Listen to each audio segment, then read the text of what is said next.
this is my 1971 Camaro that I restored, painted, put a roll cage in it, done all sorts of stuff to it. It's kind of a resto mod. It's got a 496 in it, stroker, 454, and it's got a TKO 600 5-speed. And then in the back it's got 410s, just a 10 bolt, but maybe someday I'll put a 12 bolt underneath it. And this video is going to be about installing these big brakes on the front of it. So I got these 13-inch rotors, 6-piston front brakes, and then 4-piston for the rear 12-inch rotors. And it comes with, or it came with, you know, a nice booster, brand new master cylinder, and I'm going to put new stainless brake lines all around it as well. So you guys probably want to see this motor. It's definitely nice and clean. Freaking runs amazing. But first thing I'm going to do is jack this thing up, put it on some jack stands all around, and then take the wheels off. And then we'll get to work disassembling everything. I think I'll probably start with taking this master cylinder and booster out, and then brake lines are coming out, and then I'll also work on getting the front and rear brakes taken off.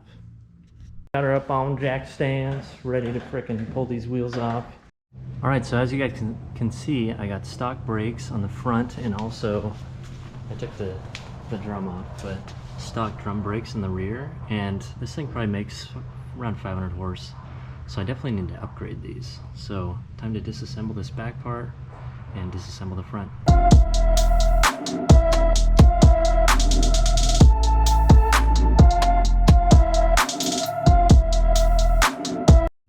Alright, got this disassembled. It honestly is pretty impressive how well these rear brakes have worked for me.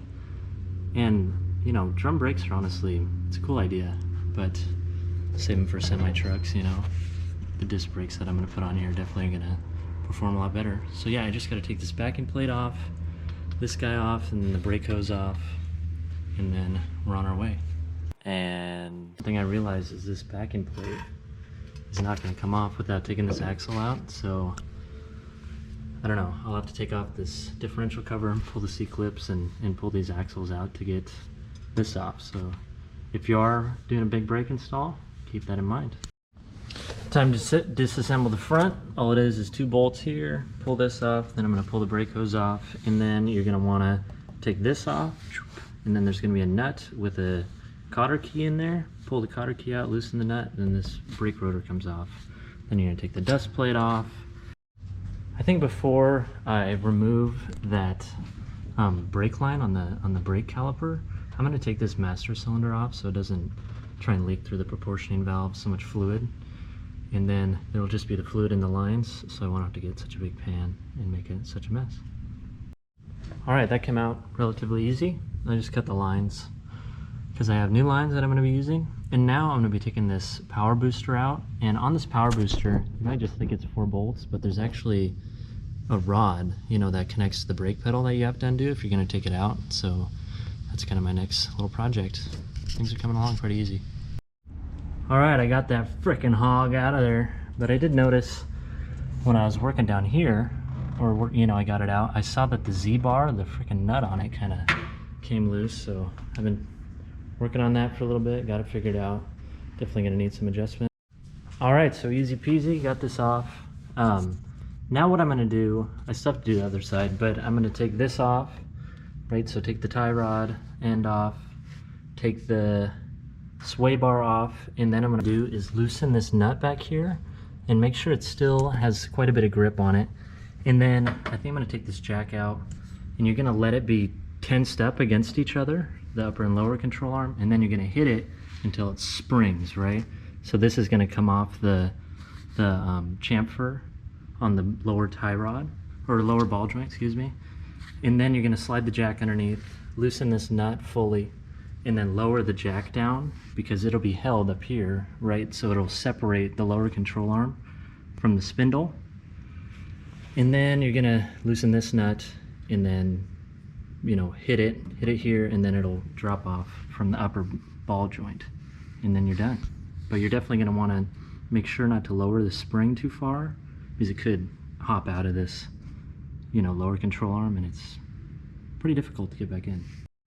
So there you go, got it separated. Alright, so I survived this side's removal. Spindle is there.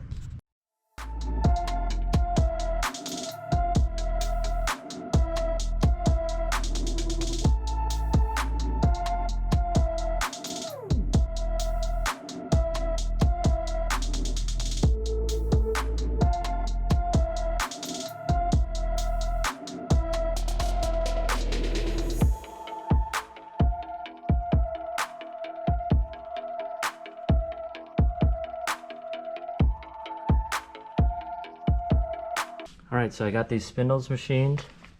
You can see this bracket goes on here. And then on the back side of that, you put this bracket. So shout out to Leonard at work that helped me with this. Got both of them done. I'm going to clean them up with the angle grinder. And then we should be set to throw them on there, get them installed.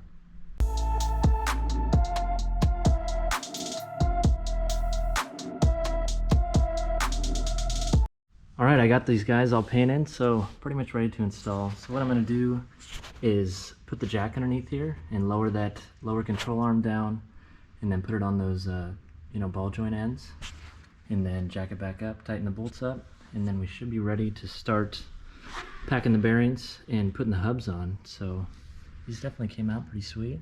It almost looks like it's meant to be like that, which is always the goal. Alright, I got the freaking spindles in there, came out pretty good. So yeah, just this process is pretty simple. Figured I wouldn't film it, but you'll see how I took it apart. It's basically just the reverse to put it back in. So I am gonna kind of hold off to put a lot of this stuff on because I need Loctite and a few things. So I'm gonna start working on getting these old brake lines out of here and getting this master cylinder mounted up. So at my job, I made this little coupler that threads in. Let's see if I can thread it for you guys. Threads into this new brake cylinder. Right, it's got threads in it. And then I'm gonna weld in on this side. Right, weld it together like that. And then I just kind of got to get it to length to make sure that the pedal is going to travel correctly. So that's kind of the next project. All right, good news. Got all the fasteners that I needed. So I'm going to start installing these brackets over here onto these spindles. So it'll be a super simple process. Just a couple bolts into here. And it says in the instructions to Loctite them. And when you're working on your brakes, I would highly recommend not to cut corners. So I'm going to Loctite them up and throw them on there. Alright, I think I'm going to cut it off there. Hope you enjoyed watching this video. I'm going to probably break it into 3 parts. So look forward to part 2 coming soon. Hey, thanks for stopping into the Bluebird Enterprises YouTube channel. If you like what you saw, give me a big thumbs up, and hopefully you're leaving with a bigger smile than you came in with.